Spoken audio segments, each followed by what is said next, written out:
Je me trouve vraiment très jeune pour un médecin. Todd et sa femme Dawn sont victimes d'un accident. Ils sont transportés d'urgence à l'hôpital. Dawn souffre d'une hémorragie interne grave. Une opération immédiate est indispensable. Pendant ce temps, Todd supplie les médecins de sauver sa femme. Dites-leur de pas la laisser mourir. C'est la femme de ma vie. Elle est tout ce que... Ça va aller. Après une intervention d'urgence, Dawn est hors de danger. Mais les médecins n'ont pas réussi à sauver le fœtus. Todd est sous le choc.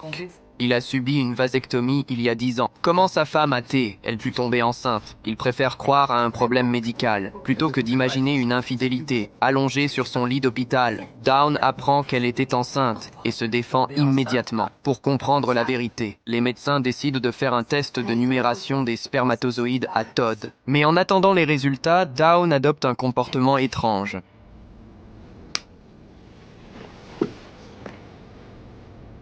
Je me trouve vraiment très jeune pour un médecin.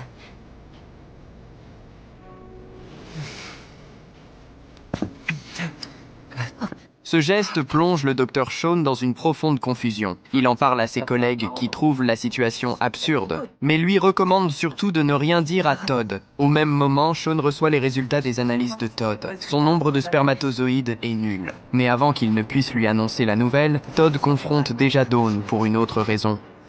Il ne nous reste plus que $400 sur le compte épargne. Le compte chèque est vide. Le compte épargne retraite, pareil. C'est sûrement une usurpation d'identité. Donne, arrête de J'ai mentir. perdu ma carte bancaire, moi dernier. Regarde-moi dans les yeux et jure-moi que tu m'as pas trompé. Que t'as pas dépensé tout notre argent. Je suis désolée. Je te demande pardon.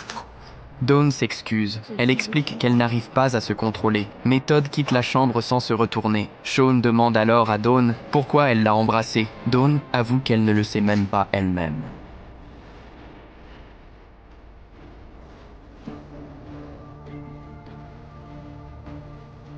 Je sais pourquoi vous m'avez embrassé.